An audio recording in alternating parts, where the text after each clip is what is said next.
Hello बालको, आज हम बात करेंगे class 9th Hindi medium science का फिजिक्स का यानी भौतिक विज्ञान का पहला चैप्टर जो आपका है गति।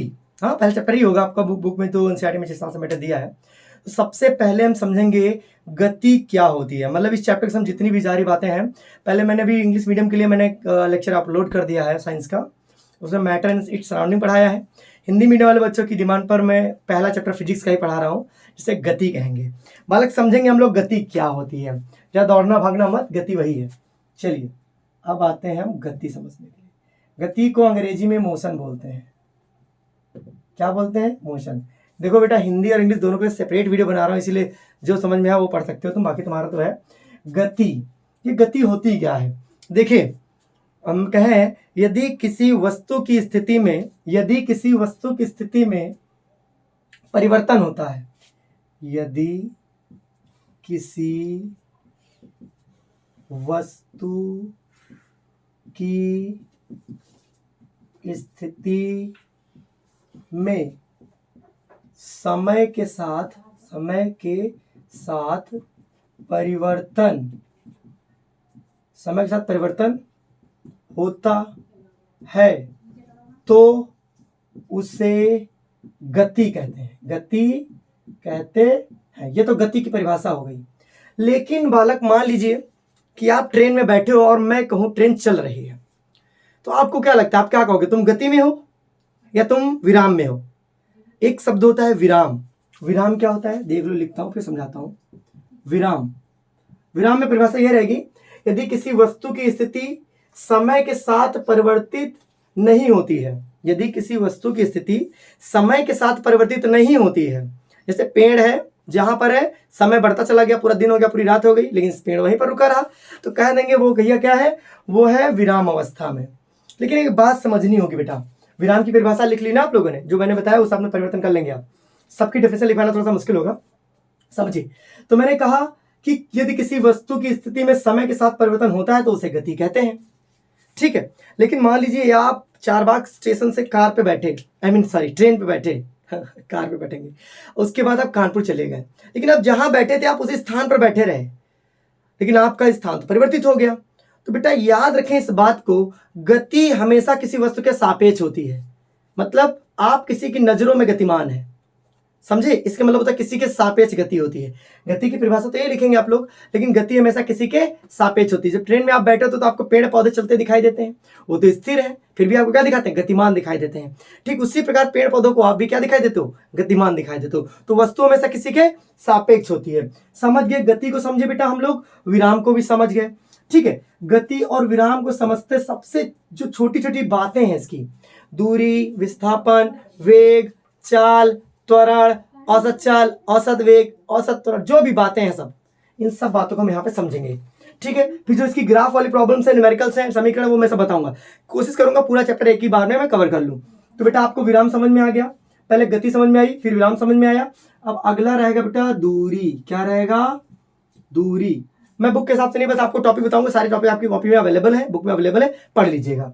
दूरी क्या होती है बेटा? किसी वस्तु द्वारा तय की गई लंबाई, किसी वस्तु द्वारा तय की गई लंबाई, किसी वस्तु द्वारा तय की गई लंबाई को क्या कहते हैं? वो दूरी कहते हैं। दूरी कहते हैं मतलब आप कितना लंबा चलते हो। मतलब ये है कि आपने मान लो ये खड़े थे, एक जैसे थोड़ी दूर तक चले गए आप, तो बेटा आपने कितनी लंबाई कवर की। मैंने क्या बोला? किसी वस्तु द्वारा तय की गई लंबाई को क्या कहते हैं? दूरी कहते हैं, समझे? अब दूरी क्या है बेटा? दूसरी बात, दूरी एक अदिश राशि है। दूरी क्या है बेटा? दूरी एक अदिश राशि है। दूरी एक अदिश राशि है। ये अदिश राशि का मतलब क्या होता है बेटा? वे राशियां जिनमें दिशा व परिमाण दोनों होते हैं उन्हें सदिश कहते हैं, और जिनमें केवल परिमाण होता है, कोई दिशा नहीं होती है, उसे हम अदिश कहते हैं। समझ में नहीं आया होगा? देखो, जैसे मैंने कहा आपको स्कूल जाना है, आपको अमीनाबाई इंटर कॉलेज जाना है, तो आप अमीनाबाई इंटर कॉलेज चले जाएंगे, वो परिमाण है आपका, आपको जाना है, लेकिन आपको ये नहीं पता हमें किस दिशा से जाना है, आपको दिशा का ज्ञान नहीं है, तो अमीनाबाद जाना कैसा हुआ? एक अदिश राशि की तरह हुआ। तो बेटा जब आपको दिशा का ज्ञान होगा तब आप मंजिल पे पहुंच जाओगे, तो उसे हम क्या बोलेंगे? सदिश। और बिना दिशा के मंजिल में पहुंच रहे हो तो बेटा उसे क्या बोलते हैं? अदिश। अभी आगे आने वाले चैप्टर्स में, बल वाले चैप्टर में बता दूंगा सब कुछ, ठीक है। उसके बाद हम समझेंगे दूरी एक अदिश राशि है, ठीक है। दूरी को कभी कभी एस से कभी कभी डी से प्रदर्शित करते हैं, ये भी ध्यान रखना। फिर दूरी बेटा एक बात ध्यान रखो, दूरी कभी भी शून्य नहीं होती है, दूरी कभी भी शून्य नहीं होती है। तो दूरी कभी भी क्या नहीं होती? शून्य नहीं होती, नहीं होती बेटा। दूरी कभी निगेटिव नहीं होती, मतलब दूरी कभी माइनस में नहीं होती, दूरी कभी भी ऋणात्मक नहीं होती, दूरी कभी शून्य नहीं होती। अदिश राशि है, वस्तु के द्वारा तय की गई लंबाई। बेटा ये क्या होता है? ये पथ पर निर्भर करती है, सॉरी पथ पर निर्भर नहीं करेगी, चलिए ठीक है। ये आपके पास इतने पॉइंट किसके हो गए? दूरी के। अब हम बात करेंगे दूरी के भाई विस्थापन पर, ठीक है। ये नोट कर लिया होगा तुम लोगों ने, नोट कर लो पॉज करके वीडियो। तो ये हो गया आपका गति समझ में आ गया, आपको विराम समझ में आ गया, आपको क्या समझ में आ गई? दूरी आ गई, ठीक है। अब हम समझते हैं बालक, क्या समझेंगे? क्या? यस, अब हम समझेंगे विस्थापन को। इसको समझेंगे विस्थापन को। क्या होता है विस्थापन? जो शब्द इंपॉर्टेंट अभी तुमने सोचा होगा, सर गति बताई आपने, गति के प्रकार तो बताया नहीं। बताऊंगा, सब बताऊंगा, पहले छोटी छोटी बातें मैं कवर कर रहा हूं, उसे ही आपसे पढ़ना है। मैं अकॉर्डिंग टू बुक नहीं चल रहा हूं, जो बता रहा हूं उसे समझना है आपको। पहले जितने भी टर्म है, इंपॉर्टेंट टर्म इसमें, वो मैं एक्सप्लेन कर रहा हूं आपको, ठीक है। आप नोट्स बना लीजिए कॉपी में। विस्थापन क्या होता है? किसी वस्तु द्वारा लिखिए कॉपी में, किसी वस्तु द्वारा तय की गई न्यूनतम दूरी को विस्थापन कहते हैं। क्या बता बेटा बना? किसी वस्तु द्वारा तय की गई न्यूनतम दूरी को विस्थापन कहते हैं। पॉज करके आप नोट कर सकते हैं, ठीक है। अब बात आपको विस्थापन समझ में आ गया। बेटा विस्थापन एक सदिश राशि है। कैसी राशि बेटा? एक सदिश राशि, मतलब इसमें दिशा होती है, ठीक है, दिशा होती है। फिर दूसरी पॉइंट बेटा क्या होता है? यह शून्य हो सकती है। क्या हो सकती है? शून्य हो सकती है, शून्य हो सकती है। उसके बेटा यह माइनस हो सकती है या प्लस तो होगी।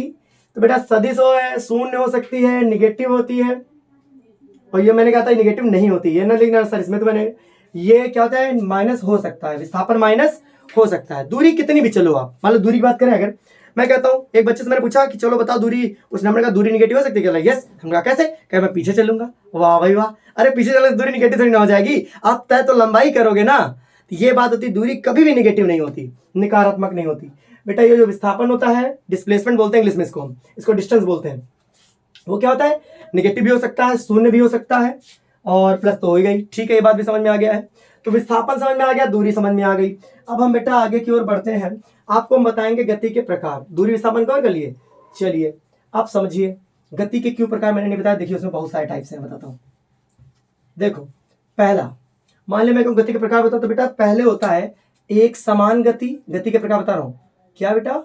एक समान गति, एक समान गति, ठीक है। दूसरा बेटा होता है असमान गति, असमान गति।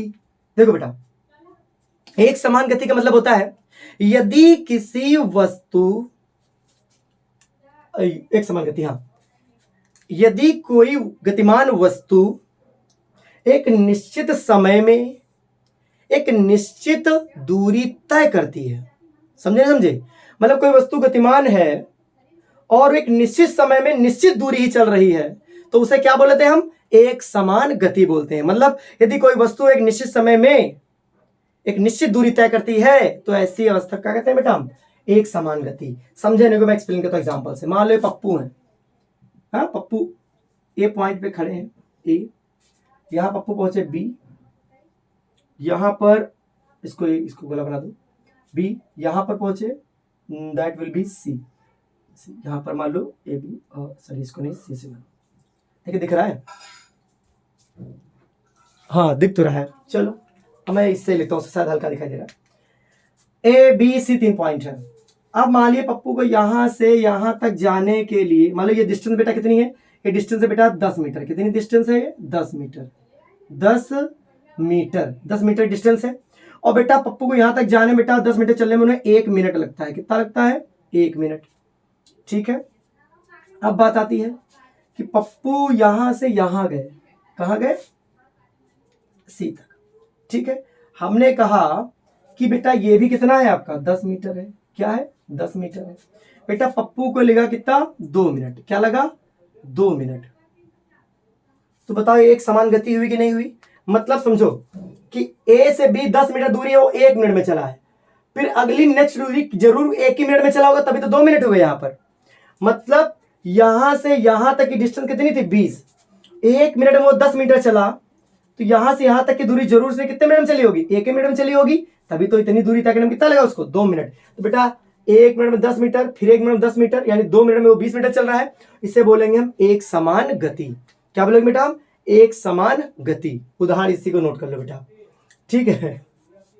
अब असमान गति समझो बेटा, एक निश्चित समय में भिन्न भिन्न दूरियां जब तय करता है, जब कोई वस्तु एक निश्चित समय में भिन्न भिन्न दूरी तय करते हैं, तो बेटा हम उसे क्या बोलते हैं? असमान गति बोलते हैं। क्या बोलते हैं बालक? असमान गति बोलते हैं। समझ में आ रहा है कि नहीं आ रहा है? असमान गति। तो मान लीजिए बालक, इसी का उदाहरण मैं चेंज करता हूं थोड़ा सा। ये मान लीजिए बेटा, यहां पर 1 मिनट में बेटा कितना चला वो?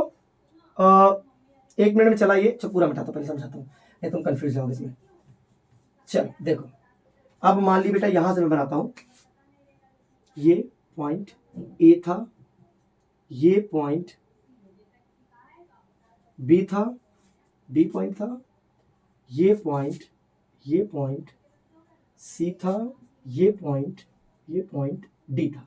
ठीक है, समझो, कोई लंबा छोटा आगे लगे, सबकी लेंथ एक ही माने आप। अरे यार बढ़ा दे, ये क्या सर छोटा बड़ा है, छोटे। ठीक है, अब मान लो कोई इतनी डिस्टेंस 10 मीटर है। कितना है? 10 मीटर। ठीक, 1 मिनट में कितना चला? 10 मिनट। अब मान लो यहां से यहां तक चला, जो कि डिस्टेंस 10 मिनट थी, 10 मीटर कितनी थी? 10 मीटर थी। यहां तुम्हारे हिसाब से 2 मिनट होना चाहिए। कितना होना चाहिए? 2 मिनट होना चाहिए। इस 2 मिनट में ये बराबर एक समान, ये एग्जांपल जो मैंने भी दिया थोड़ी देर पहले, वो एक समान गति का था। कितना बेटा? एक समान गति का। समय मान लो 2 मिनट है, और दूरी यहां तक की बेटा, ये 10 ना मान के, मान लीजिए आप समझते हैं कि दूरी यहां से यहां तक चला गया बेटा, ये दूरी तुम्हारी कितनी बेटा? 15। कितनी है? 15 मीटर। अब क्या हो रहा है कि 1 मिनट में तो 10 मीटर चला, लेकिन जब अगला मिनट चला तो बेटा कितना चला? वो 15 मीटर चल गया। तो 1 मिनट में तुम भाई 10 मिनट चल रहे थे, ठीक है, दूसरे मिनट में तुमको 10 मिनट चलना चाहिए था, लेकिन तुम 15 मीटर चल गए। तो बेटा इसी को बोला था असमान गति। ठीक है, समझे नहीं समझे? असमान गति मतलब समय के साथ अलग अलग दूरियां चलना। एक निश्चित समय में 1 मिनट में बढ़ रहे हैं हम, 1 मिनट 10 मीटर चले, तो दूसरे मिनट में कितना चलना चाहिए? 10 मीटर ही चलना, 10 मीटर ही चलना चाहिए, लेकिन आप तो 15 मीटर चल गए। बेटा इसे क्या बोलते हैं? असमान गति बोलते हैं। ठीक है, ये बात समझ में आ गई है? मिटा दे। अब देखो बेटा, एक समान गति होगी, मिटाता हूं इसको, नोट कर लिया? पॉज करके नोट करो। ठीक, अब हम समझेंगे बेटा गति का दूसरा प्रकार। बेटा गति जो होती है, वैसे आपकी एक वृत्तीय गति होती है। कैसी होती है बेटा? वृत्तीय गति होती है। वृत्तीय गति का क्या मतलब है? देखो, जब कोई वस्तु किसी वृत्ताकार पथ पर गति करती है, जब कोई वस्तु किसी वृत्ताकार पथ पर गति करती है, तो बेटा उसे कहते हैं वृत्तीय गति। क्या कहते हैं? अलग अलग अलग लिखेंगे, वृत्तीय गति। आपको बता दे रहा हूं, नोट कर लियो, वृत्तीय गति, ये सब सिंपल बातें हैं। वृत्तीय गति मतलब जब कोई वस्तु किसी वृत्ताकार पथ पर गति करती है, तो हम उसे क्या कहते हैं? वृत्तीय गति कहते हैं। ठीक है, एक होता है बेटा सरल रेखीय गति। क्या होती है? सरल रेखीय गति। यहां दिख रहा होगा आपको, सरल रेखीय गति। बेटा सरल रेखीय गति का मतलब होता है जब कोई वस्तु, लिखते रहिए आप स्पीड में, जब कोई वस्तु किसी सीधे पथ पर गति करती है, तो जब कोई वस्तु किसी सीधे सरल रेखा लिखा है, सीधे पथ पर गति करती है, तो उसे हम सरल रेखीय गति कहते हैं। ठीक है, सरल रेखीय गति हो गई। ठीक है, इतनी बात क्लियर नहीं है? एक बेटा क्या होता है कि एक होती है, अब ज्यादा बताने की जरूरत नहीं, आपको बहुत सारा ट्रांसलेटरी होता है, बहुत सारा होता है, लेकिन आप इन चारों को याद रखिए, इतना ही आपके लिए ज्यादा जरूरी है, क्योंकि अगर आप कुछ कोर्स में नया होता तो मैं बता दूंगा, लेकिन वृत्तीय गति, सरल रेखा गति, एक समान गति, असमान गति अगर आपको पता है, इट्स मीन आपको सब कुछ पता है। ठीक है, इतना आपको पता होना चाहिए। सरल रेखा में गति, असमान गति, ये गति के कुछ प्रकार हो गए। एक बेटा एक गति होती है, एक विमीय गति कहते हैं, एक को द्विविमीय, एक को त्रिविमीय। अब ये क्या होता है, ये थोड़ा तुम्हारे लिए ज्यादा हो जाएगा, चलो इसको मैं भी अभी लास्ट में जब चैप्टर कवर करूंगा तब एक्सप्लेन कर दूंगा, क्योंकि ये थोड़ा 11th का चैप्टर हो जाता है ना, तो गड़बड़ हो जाएगा। ठीक है, अब बालक हम ये समझते हैं कि हमने दूरी विस्थापन समझा था, अब समझेंगे वेग और चाल। तो पहले चल रहे हैं चाल समझने। चाल परिभाषा नोट करिए चाल की। चाल किसी निश्चित समय में तय की गई दूरी को चाल कहते हैं। समझे नहीं समझे? चाल का मतलब क्या है? किसी निश्चित समय में तय की गई दूरी को। लिख देता हूं, तुम लोग कहोगे सर बोल रहे हो। किसी निश्चित समय में तय की गई दूरी, किसी निश्चित समय में तय की गई दूरी को क्या कहते हैं? चाल कहते हैं। दूरी को चाल कहते हैं। क्या कहते हैं? चाल कहते हैं। चाल कहते हैं। अब मैं बोलूंगा, लिखूंगा नहीं, बहुत ज्यादा लिखना होता है। लिख दिया। चाल का सूत्र लिखिए बेटा। चाल बराबर दूरी बटे समय। ठीक है, एक पॉइंट ये हो गया, एक पॉइंट ये हो गया, एक पॉइंट और। यह अदिश राशि है। क्या है? यह अदिश राशि है। कैसी राशि है? अदिश राशि है। अदिश राशि है। ठीक है, चाल एक अदिश राशि है। ये भी क्लियर हो गया आप लोग का? ठीक। यह कभी शून्य नहीं होती। यह कभी शून्य नहीं होती। और भी पॉइंट लिख दें। इसका मात्रक क्या होता है? मीटर पर सेकेंड, मीटर प्रति सेकेंड, मीटर प्रति सेकेंड। तो बेटा चाल की समय इतनी बातें आप लिख लेंगे तो काम हो जाएगा आपका। अब हम समझेंगे बेटा विस्थापन को। ठीक है, पूरा चैप्टर पढ़ाना है तो धीरे धीरे पढ़ाऊंगा तो बहुत ज्यादा कमजोर हो जाएगा मामला। अब हम समझेंगे विस्थापन को। पॉज करके नोट करो वीडियो को। नोट नहीं करते हो? नोट करो, मिटा दो उसको। चल, अब हम समझेंगे ये गति चैप्टर। समझ में आ रहा है? समझ में ना है तो कमेंट बॉक्स में खुला है, बता देना क्या कमी है। तुमको लगता है सर बहुत तेज पढ़ाते हैं, बहुत धीरे पढ़ाते हैं, मजा नहीं आ रहा सर, आप पता नहीं कैसे पढ़ा रहे हैं? हमारा पसीना निकल जा रहा, तुमको समझ में नहीं आ रहा, कुछ आना चाहिए तुमको। कल पढ़ा के पढ़ाएं। अच्छा समझिए, मालक हम पढ़ेंगे अब वेग को। किसको पढ़ेंगे? वेग को। वेग की परिभाषा नोट करो। किसी निश्चित समय में तय किए गए विस्थापन, किसी निश्चित समय में तय किए गए विस्थापन को क्या कहते हैं? हम वेग कहते हैं। क्या कहते हैं? वेग। वेग का सूत्र क्या होगा? पहला पॉइंट, वेग का सूत्र होगा, वेग का सूत्र होगा, वेग का सूत्र होगा वेग बराबर विस्थापन, विस्थापन बटे समय। विस्थापन बटे समय। सर कैसी राशि है? यह एक सदिश राशि है। सदिश राशि है। यह शून्य हो सकता है। क्या हो सकता है? शून्य हो सकता है। ठीक है, उसके बाद और क्या बता दें? मीटर प्रति सेकेंड, इसका भी मात्रक है मीटर प्रति सेकेंड। प्रति लगा दिया मैंने, यहां पर लिखेंगे मीटर प्रति सेकेंड, मीटर प्रति सेकेंड। बेटा ये क्या हो गया? वेग की जानकारी आपके पास हो गई। 4 पॉइंट बहुत है आपके वेग के लिए, इतना ही लिखेंगे, ज्यादा परेशान होने की जरूरत नहीं है आपको। ठीक है, आपको समझ में आया वेग और चाल। अब समझेंगे बालक हम औसत वेग तथा औसत चाल। ठीक है, नोट बना लीजिए, इससे अच्छा नोट नहीं मिलेगा आपको। बेटा उसको, अरे आप पजामा नोट नहीं कर सकते हो तुम तो समझ लोगे हैं? चलो बेटा 1 2 3। पानी की जैसी जिंदगानी है मेरी, हंसती मुस्कुराती है कहानी है मेरी। बालक अब समझेंगे हम क्या? औसत चाल। औसत चाल ई का मतलब है सर, देखो किसी वस्तु द्वारा चली गई कुल दूरी, किसी वस्तु द्वारा चली गई कुल दूरी तथा कुल समय के अनुपात को हम औसत चाल कहते हैं। एक बार में पॉज करके लिखिए आप। किसी वस्तु द्वारा चली गई कुल दूरी तथा लिए गए कुल समय के अनुपात को क्या कहते हैं? औसत चाल। औसत चाल बराबर कुल दूरी बटे कुल समय। ठीक, कुल दूरी बटे कुल समय। मतलब पपुआ गया अपने घर में, नहीं कलुआ गया अपनी बुआ के यहाँ, मामा के यहाँ, पापा के यहाँ, सबके के यहाँ। पूरा जितना किलोमीटर चला लिख लो, जोड़ लो। 5 किलोमीटर बुआ घर, फूफा घर, अरे बुआ फूफा तो सही में, मामा घर, सब पापा घर, सबके अलग अलग चला गया वो। फिर पूरा सुबह शाम को बैठा, हम कितने किलोमीटर चले, टोटल जोड़ के बताएगा कुल दूरी हमने इतनी तय की। उसके बाद लगेगा, उसके कहेगा समय कितना लगा हो, तो बोलेगा 3 घंटा। ठीक, तो कुल समय कुल दूरी को अभी न्यूमेरिकल लगाना लगाऊंगा यार, न्यूमेरिकल बता दूं तुमको मैं, उतने से न्यूमेरिकल कर रहे हो, बता दूंगा, मजाक हो जाएगा तुम्हारे साथ।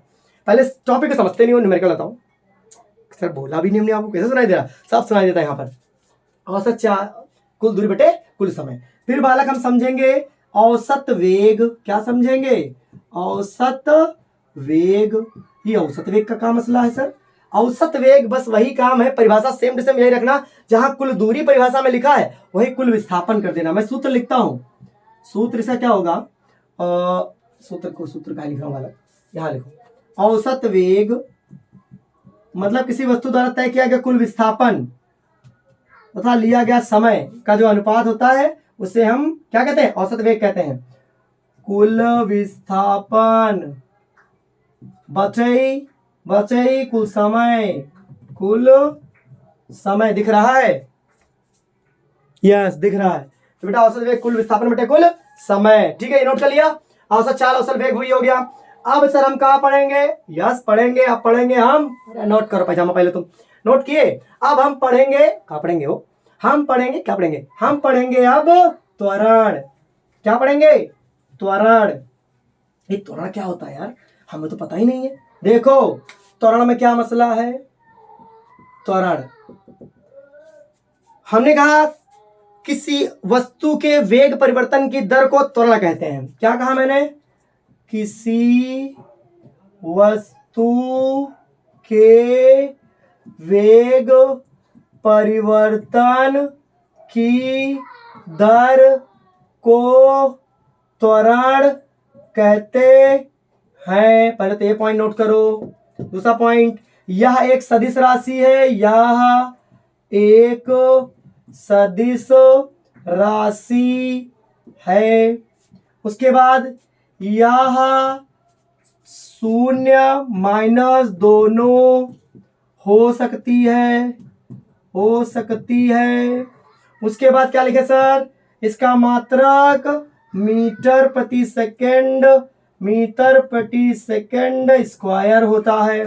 सर और कुछ बता दीजिए, और क्या बता दे? बस यार रुक जाओ, इतना लिखोगे तो काम मर गया, टीचर खुश कि बच्चे को जानकारी ठीक ठाक तो है। ये हो गया बेटा आपका विस्थापन, क्या त्वरण, ठीक है। अब सर सूत्र बता दिए, सूत्र लिखे बेटा। सूत्र बेटा इसका लिखेंगे, सूत्र क्या होगा त्वरण का? त्वरण को बेटा ए से प्रदर्शित करते हैं। किसे प्रदर्शित करते हैं? ए से प्रदर्शित करते हैं, ये भी लिख दो, करते हैं। त्वरण ए बराबर वेग परिवर्तन बटे समय। ये बेटा स्लो में लगा के देख सकते हो, स्पीड में पढ़ा रहा हूं तो, क्योंकि पूरा चैप्टर कवर करना है आपका। वेग परिवर्तन बटे समय। सर वेग परिवर्तन का मतलब नहीं समझे? कल आपने घर से निकला, जब तक पापा की नजरों में था तब तक उसी गाड़ी की स्पीड 5 मीटर थी, 5 मीटर पर सेकंड। उसके बाद जैसे पापा की नजरें हटी, कलुआ की गाड़ी 10 मीटर पर सेकंड हो गई। इसे क्या बोलेंगे हम? वेग परिवर्तन। और जब वेग परिवर्तन नहीं होता त्वरण शून्य हो जाता है। ध्यान रखें इस बात को, समझे नहीं समझे? कि हम लोग जैसे ही पापा जब तक नजर में थे बड़ा धीरे चलाते, पापा सीधा है हमारा बच्चा, हमने देखा हमारा बच्चा को सीधा है, लेकिन वो हाईवे पे आते मारे तो गेट डाल देता है। क्या होता है? बहुत तेज गाड़ी होती है, नहीं होती एकदम, तो उसे कहता है वेग में परिवर्तन हो रहा है। क्या हो रहा है? वेग में सतत परिवर्तन हो रहा है। 20, 40, 50, 80, फिर आगे पता नहीं क्या होने वाला है। समझ गए ना तुम लोग? उसे क्या बोलेंगे पहले हम लोग? वेग परिवर्तन हो रहा है। जब वेग परिवर्तन होता है तभी त्वरण होता है। तो ठीक है, इसे लिख सकते हो आप, ऐसा लिख दो, वेग परिवर्तन होगा मान ली final velocity minus initial velocity, अंतिम वेग माइनस प्रारंभिक वेग बटे समय। क्या बेटा? समय को टी कहते हैं। क्या कहते हैं? समय, टी। समय में परिवर्तन होगा तो इसे T2 माइनस T1 कर सकते हो, T2 माइनस T1। इसे लिख सकते हो डेल्टा वी बटे व्हाट? Delta T. ये बेटा आपके पास क्या आ जाएगा? ए। तो बेटा ऐसे भी लिख सकते हो आप। वेग परिवर्तन मतलब समझ में आया कि नहीं आया? बेटा आवाज बाहर आ सकती है, ध्यान रखिए आप, ठीक है, आवाज बाहर जा सकती है। तो ये बात कहोगे नहीं क्लियर? त्वरण वाली बात क्लियर नहीं क्लियर? अब हम बात करेंगे बेटा कि सब त्वरण समझा दिया आपने, मंदन क्या होता है। चलिए मंदन को समझते हैं। इसे नोट कर लिया आप लोगों ने? पूरा नोट कर लिया? ओके। अब हम पढ़ेंगे बेटा मंदन को। किसको पढ़ेंगे? मंदन को। मंदन क्या होता है सर? समझाते हैं। देखो मंदन मतलब ऋणात्मक त्वरण के मान को मंदन कहते हैं। क्या कहते हैं? यहां देख लो, यहां अंतिम माइनस प्रारंभिक था। क्या था बेटा? अंतिम माइनस प्रारंभिक। V2 माइनस V1, पहले V1 वेग था फिर V2 हो गया, तो हम करते क्या? अंतिम वेग से प्रारंभिक वेग को क्या करते हैं? माइनस करते हैं। अब ध्यान में रखिए मंदन के विषय में। ये मंदन क्या है भैया? समझते हैं मंदन बाबा को। ये जो मंदन है, हम ऋणात्मक त्वरण के मान को मंदन कहते हैं। क्या करते हैं? ऋणात्मक त्वरण के मान को क्या कहते हैं? हम मंदन कहते हैं। कैसे? सर मान लीजिए हम गाड़ी चलाते जा रहे हैं, कलुआ गाड़ी चलाते जा रहा, अचानक से क्या कर दिया? ब्रेक मार दी। क्या मार दी? ब्रेक। अब उसका अंतिम वेग क्या हो जाएगा? शून्य हो जाएगा। क्या हो जाएगा? शून्य हो जाएगा। मतलब वो चल रहा था 40 किलोमीटर पर आवर की स्पीड से, वो 40 किलोमीटर प्रति घंटा की स्पीड से जा रहा था, ब्रेक मारी, इसका वेग कितना हो गया? ये मान लो उसकी चाल थी इतनी, जब ब्रेक लगाया तो चाल कितनी होगी बेटा, शून्य हो गई। ये अंतिम वेग हुआ यानी v2, ये प्रारंभिक वेग हुआ ये v1। ठीक है, अब इस केस में क्या करोगे बेटा, आप लिखोगे v2 माइनस v1 बटे t, क्या लिखोगे, t में परिवर्तन। बेटा v2 कितना है बेटा आपका 0 माइनस v1 कितना है बेटा आपका 40 बटे समय जितना भी लिया हो t मान लेते थोड़ी देर के लिए। बेटा यहां जो वैल्यू आएगी आपकी माइनस में आएगी कि नहीं आएगी, क्योंकि माइनस तो इस चीज के आगे लगा ना, माइनस किसके आगे लगा है, इसके आगे लगा है, तो आंसर भी तुम्हारा माइनस में ही आएगा, माइनस में 40 आएगा बटे टी। तो बेटा इसे क्या बोला गया, मंदन।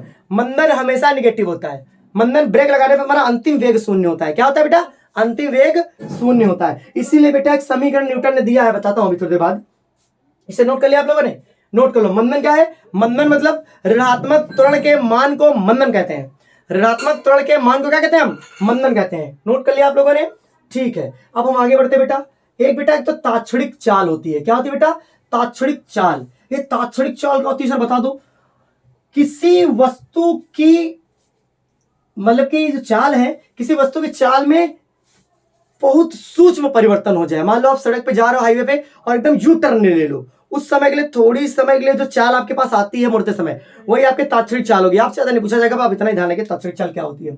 ठीक है, हम लोगों ने ये टॉपिक भी कवर कर लिया। आप समझेंगे न्यूटन दादा के समीकरण, दादा क्यों कह रहे हैं, क्योंकि बहुत बूढ़े लोग थे वो। अब न्यूटन दादा का समीकरण बेटा क्या, 3 समीकरण है। न्यूटन के गति के 3 समीकरण है। ठीक है, वो कौन कौन से बेटा, पहला देखिए v बराबर u प्लस ए टी, ये न्यूटन का पहला समीकरण। बच सर कहते हैं सर न्यूमेरिकल में हमको कैसे पता चले यही समीकरण लगाना। देखो बेटा ये काम तब करेगा जब आपके पास त्वरण और समय, त्वरण समय प्रारंभिक वेग और अंतिम वेग दिया हो, आई मीन अंतिम वेग कोई वेग ना दिया हो, त्वरण और समय दिया है, तब इसे प्रयोग करेंगे। अभी बताऊं कैसे प्रयोग करना। दूसरा s बराबर U T plus half A T square, क्या बेटा, u plus U T plus half A T square. तीसरा से नहीं बेटा, वी स्क्वायर बराबर you square plus 2a s, क्या होता है बेटा, you square plus 2a s। ये न्यूटन का तृतीय समीकरण है। बेटा आपको न्यूमेरिकल में ध्यान देना होता है कि हमें एक्चुअली में दिया क्या गया है, मतलब हमें पता चल जाए कि ये चीज हमें दी है तो हम ये निकालेंगे। देखो यहाँ पे जो सिंबल यूज किया हमने, यहाँ पर a जो है बेटा वो त्वरण है, क्या है बेटा, त्वरण। s जो यूज किया बेटा वो दूरी है, दूरी हो सकता है विस्थापन, याद कर लिए, दोनों में से कोई एक चीज होगी। उसके बाद बेटा आपका बचा क्या है, v, ये बेटा अंतिम वेग है, क्या है, अंतिम वेग, अंतिम वेग। ठीक है, ये u जो यहां पर है बेटा प्रारंभिक वेग, प्रारंभिक वेग। t मतलब बेटा यहां पर समय है, क्या है, समय। तो बेटा त्वरण होगा तो ऐसे पहचानेंगे, उसके आगे यूनिट लगा होगा मीटर पर सेकंड स्क्वायर, विस्थापन होगा तो यूनिट लगा होगा मीटर, अंतिम वेग हो तो वेग होगा तो मीटर पर सेकंड लगा होगा, प्रारंभिक वेग हो तभी मीटर पर सेकंड लिखा होगा, समय में बेटा हमेशा सेकंड लिखा रहता है। ये पहचान है कि हम कैसे पहचाने, में एस दिया है, वी दिया है, यू दिया है, टी दिया है। ठीक है बेटा, इन सब बातों को आप ध्यान में रखेंगे तब पहचान पाएंगे में ये दिया है। और लेकिन न्यूमेरिकल रिवीजन में कराऊंगा तो ये बात ध्यान रखिएगा कि गाड़ी तुरंत चलना प्रारंभ कर रही है, अगर मतलब मैंने कहता हूं एक कार चलना प्रारंभ करती है, तो कार चलना प्रारंभ करती है तब यूज का क्या हो जाता है, 0 हो जाता है। समझ पा रहे ना, समझ पा रहे हो, अभी मैं बताता हूं। और अंतिम वेग क्वेश्चन को लिया जाता तब न्यूमेरिकल में ये इसको 0 मान लेते हैं। ठीक है, तो जब प्रारंभिक 0 होता समीकरण v 80 लगा देते हैं। अभी बताते हैं, इसे नोट करो पहले आप लोग, समीकरण न्यूटन के 3 समीकरण नोट कर लिए। ठीक है, अब हम मिटाते हैं इसको। तो बेटा ये थे न्यूटन के 3 समीकरण, बेटा इनका निगमन भी आता है, हो सकता है, देखो टाइम कितना हो गया है, चलिए मैं आपको भी बता देता हूँ, हाँ अभी है समय, इसको बता देता हूँ, बता दूँ बता दूँ बता दूँ, ओके। तो देखो बेटा हमने आपके सारे टॉपिक लगभग कवर कर लिए, त्वरण पढ़ाया, वेग पढ़ाया, औसत वेग पढ़ाया, सदिश राशि, अदिश राशि बताया, सब कुछ मैंने आपको बता दिया गति से रिलेटेड। इस गति, अब बेटा ग्राफ का कंसेप्ट समझो, ग्राफ कैसे बनते हैं, एक आइडिया देता हूँ, फिर ग्राफ की मैं अभी न्यूमेरिकल से ग्राफ की लगता है मुझे अलग क्लास लेनी पड़ेगी, उसके बाद समझ में, चलो फिर भी प्रयास करता हूँ मैं, सुनो। जैसे कहता हूँ एक ग्राफ बनाता हूँ, आपकी बुक में है, मैं 1-2 बना के सिखाता हूँ, आप ध्यान में रखेंगे कैसे ग्राफ बनता है। मान लीजिए बेटा ये ऐसे लिखा मैंने, ठीक है, यहां लिखा मैंने बेटा समय, क्या लिखा बेटा, समय, यहां लिखा बेटा मैंने दूरी। ग्राफ बहुत ही समझने वाली बात होती है, समझिए। यहां पर लिखिए समय, एक बार समझाऊंगा हमेशा के लिए आ जाएगा शायद, ठीक। यहाँ मान लो बेटा 0 1 2 3 4 5, ये सब मिनट में है। किसमें बेटा? मिनट में। ठीक, यहाँ पर 5 10 15 20 25 30, ये दूरी है बेटा आपकी। ठीक है, क्या है? दूरी। एक आदमी है, अगर मैं कहता हूं कि वो चलेगा भी चलेगा, देखो, हाँ समझो। अगर मैं ग्राफ में ऐसे लाइन प्लॉट करता हूं, ये मैं सीधा नहीं प्लॉट कर सकता, बस समझाने के लिए। मान लो ग्राफ बनाने के लिए एक रूल होता है कि आपको 3 पॉइंट कहीं कंसीडर कर लेने हैं। 3 पॉइंट, मान लो कोई लाइन खींची है, कुछ बढ़ रही है घट रही है, उसके लिए 3 पॉइंट। अभी मैं बहुत समझाता हूँ, ध्यानपूर्वक। मान लो कि आपने ऐसे चला, ऐसे चला, फिर ऐसे चला। ठीक है, अब समझिए। तो बेटा यहां पर जो आपको दिखाया जा रहा है ये ग्राफ, देखो समय में क्या यह पॉसिबल हो सकता है कि देखो यहाँ पर ये ग्राफ संभव नहीं संभव मुझे नहीं पता, अभी तुम लोग ही बताओगे। मान लो बेटा यहाँ पर एक पॉइंट मान लो, यहाँ पर एक पॉइंट मानो, यहाँ पर एक पॉइंट मानो। ठीक है, 3 पॉइंट मान लो ग्राफ में। अब बालक देखो, मतलब इससे कि समय बढ़ा, समय आप यहाँ पहुंचे, देखो है ना, और बेटा आपकी दूरी भी क्या हो रही? बढ़ रही है। यानी यहाँ पर देखा आपने कि जैसे आदमी यहाँ पहुंचा, यहाँ चल के यहाँ पहुंचा, तो बेटा उसने क्या किया? इतना समय भी देखो कवर किया, दिख रहा है नहीं दिख रहा आपको? और इसने क्या किया? इतनी ही दूरी कवर की, दिख रहा है नहीं दिख रहा है? फिर बेटा क्या हुआ? वो यहाँ पहुंच गया, तो बेटा इतना समय कवर किया, इतनी क्या कवर की? दूरी कवर की। फिर वो यहाँ पहुंच गया, तो बेटा इतनी, वो इतना कवर किया। मतलब देखो जैसे समय बढ़ रहा है वैसे वैसे दूरी बढ़ रही है, यानी समय के बढ़ने के साथ साथ क्या हो रही? दूरी बढ़ रही है। अब यहां पर दिखाया गया है कि भाई साहब समय एकदम रुका हुआ है, समय क्या है? रुका हुआ है, बट दूरी लगातार क्या होती चली जा रही है? बढ़ती चली जा रही है। आदमी यहां पहुंच चुका है। अब यहां बताओ क्या बात संभव होती है? मान लीजिए, एक बात ध्यान रखिए, अगर मैं आगे यहां पर मान लियो रुका होगा, कुछ भी किया होगा, अगर वो भाई एक समय के लिए समझो, अगर तुम चलते हो तो समय तो लगेगा ना लगेगा। ये समय रुका कहाँ है? 3 मिनट में है तो 3 मिनट में रुके रहोगे तुम, दूरी तो बढ़ती चली जाएगी। ऐसा कभी हो सकता है? ये आदमी यहां पहुंचा तो 10 मीटर पे, अब वो 20 मीटर पे है, 10 से 20 तक पहुंच गया, समय कितना है? केवल 3 ही मिनट है। देखो तो यहां पर 3 ही मिनट है, वो 10 से 20 पे पहुंच गया। तो बेटा यही इसका मतलब ये चीज संभव नहीं होगी यहां पर। समझे नहीं समझे? मतलब समय रुका हुआ है बेटा, समय 3 मिनट से ऊपर नहीं बढ़ा कि 3 समय मीटर आगे बढ़े, समय मीटर आगे नहीं बढ़ा, बस क्या बढ़ा? बढ़ा तो केवल दूरी, केवल ऐसे ऐसे बढ़ रहा है। तो ये ग्राफ संभव नहीं हुआ। अभी और सिंपल समझाता हूं मैं। देखो मैं अगर देता हूं ऐसे, पेपर में ऐसे ही आता बेटा, समझो ये 0 था, ये कोई डिस्टेंस है, मान लीजिए समय है, ये डिस्टेंस है। ठीक है, मान लीजिए बालक कि आपके पास ऐसी सिचुएशन है, यहां पर आपके पास समय है, क्या है बेटा? ये समय। ओके, यहां पर आपकी दूरी है, क्या है? दूरी। अगर मैं कहूं बताओ ये ग्राफ संभव है कि नहीं संभव है, तो तुम कहोगे संभव है कि नहीं संभव है, क्या मतलब है सर? पॉइंट खींच लो इस लाइन पे। कितने पॉइंट खींच लो बेटा? 3 पॉइंट, हमेशा 3 पॉइंट। समय यहां पर मान लो 5 मिनट है, 5.2 मिनट है। कितना है? 5.2 मिनट है।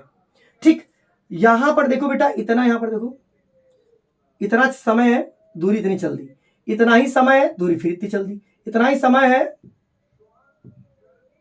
भाई, दूरी बढ़ती चली जा रही है, समय क्या है? रुका हुआ है। 5.2 ही मिनट है यहां पर हमारे पास, 5.2 मिनट। अगर समय थोड़ा ऊपर बढ़ता तब दूरी बढ़ती, अच्छा लगता कि समय के साथ दूरी बढ़ रही है, लेकिन यह समय रुका हुआ और दूरी बढ़ रही है, ऐसा कभी संभव नहीं हो सकता। आप अगर कहीं चल रहे हैं तो समय तो लगेगा ही ना, समझे नहीं समझे? तो ये ग्राफ होता है समय और दूरी के बीच के ग्राफ। और मैं बताता हूं आपको, एक ही ग्राफ है, ये संभव नहीं होता बेटा समय और दूरी में। अभी समझिए, मान लीजिए बेटा आपके पास ऐसा कुछ है,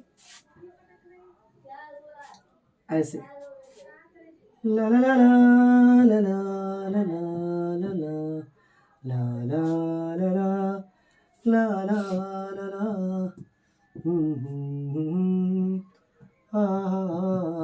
सुनो, मान लिया भाई साहब ई पॉइंट, ई पॉइंट, ई पॉइंट, 3 पॉइंट मान लिया हमने इस लाइन पे।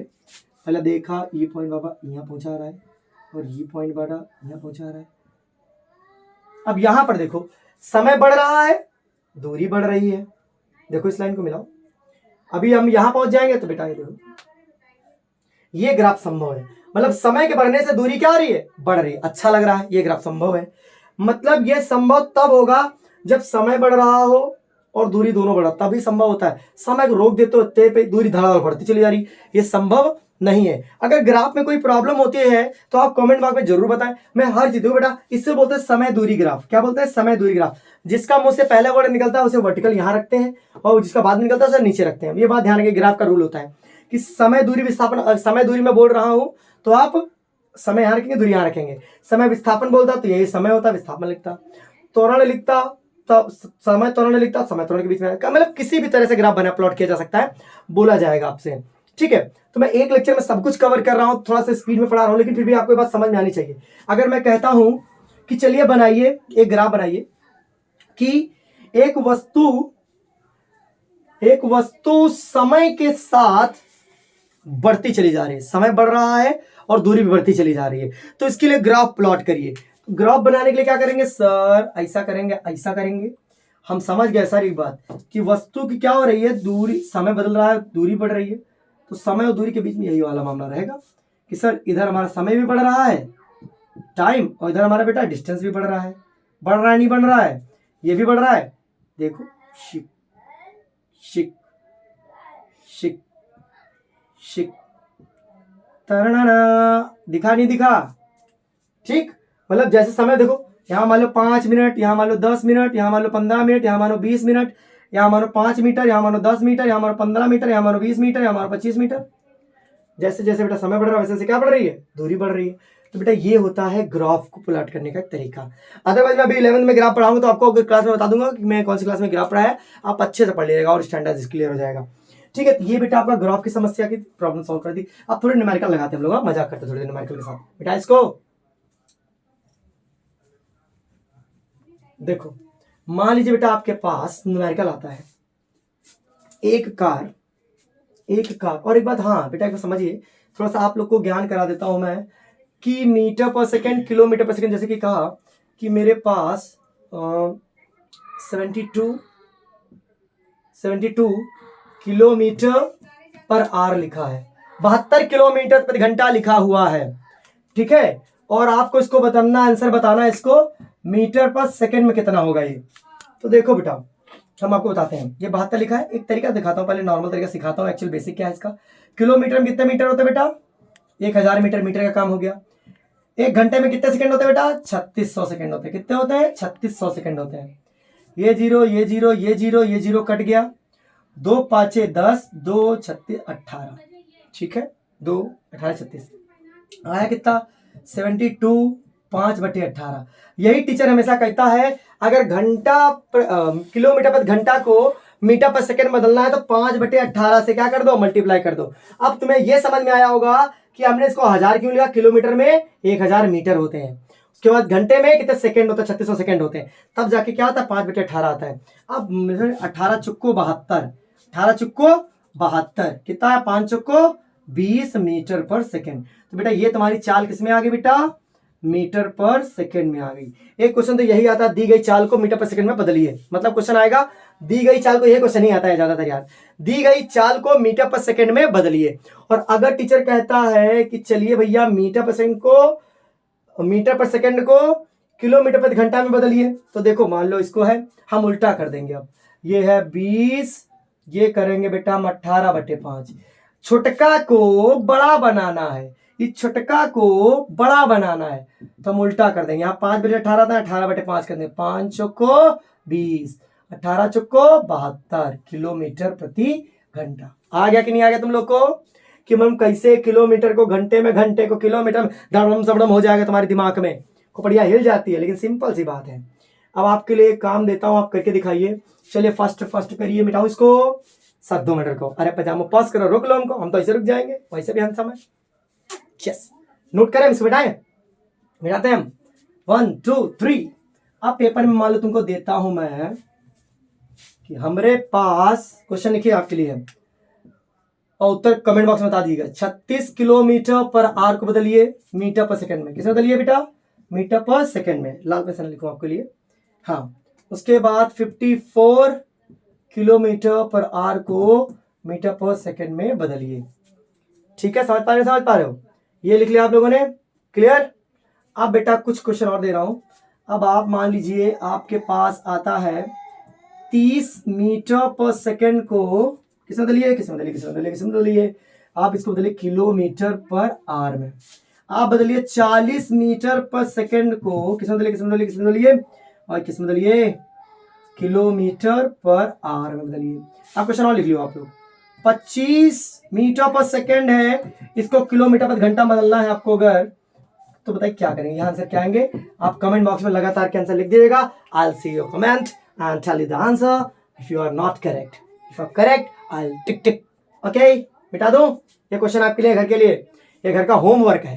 बोलते नहीं घर का होमवर्क है, अरे घर का बोल दे तो होमवर्क का मतलब है ये घर का कर। चलो मिटाता हूँ, जिनको इंग्लिश एरिया होता है ऐसा प्रॉब्लम होता है। मिटाता हूँ। 1 2 3। पानी के जैसी जिंदगानी है मेरी, हंसती मुस्कुराती एक कहानी है मेरी। देखो अगर तुम्हें पेपर में आ जाए कि दूरी और विस्थापन में अंतर बताओ, चाल और वेग में अंतर बताओ, त्वरण और मंदर में अंतर बताओ, अरे बंदरो बता दोगे नहीं बता दोगे कि वो भी सर बता दो। अरे भाई जितना विस्थापन मिलेगा विस्थापन में लिख देना, जितना दूरी में लिखे उतना दूरी में लिख देना, फिर आंसर एकदम परफेक्ट हो जाएगा। हम बात करेंगे न्यूमेरिकल्स पर। देखिए मान लीजिए अभी मैं एक सिंपल न्यूमेरिकल करा देता हूं, फिर न्यूमेरिकल के लिए अलग क्लास ले लूंगा मैं। बस समझिए, देखिए जैसे मैं कहता हूं एक कार चलना प्रारंभ करती है। क्या करती है? चलना प्रारंभ करती है। एक लिखूं यार मैं, एक कार चलना प्रारंभ करती है, ठीक है, जिसकी चाल 10 मीटर पर सेकंड है। ठीक है, कितनी है बेटा? 10 मीटर पर सेकंड है। ठीक, उसके बाद तो मान लीजिए ठीक है, उसकी चाल कितनी बेटा? 10 मीटर पर सेकंड है। ठीक है, यदि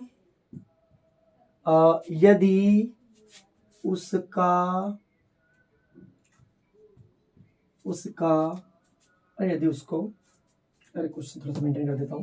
मैंने क्या बताया बेटा? यदि एक कार चलना प्रारंभ करती है, ठीक है, जिसकी चाल कितनी है बेटा? 10 मीटर पर सेकंड है, 10 मीटर पर सेकंड चल रही है।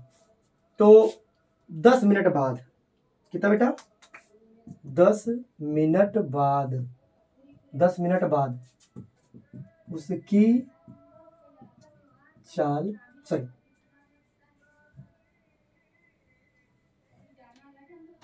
उसकी क्या लिखा मैंने? 10 मिनट बाद उसकी क्या निकाले कह दूं? एक चाल के कारण प्रारंभ करती है, उसकी चाल 10 मीटर पर सेकंड है।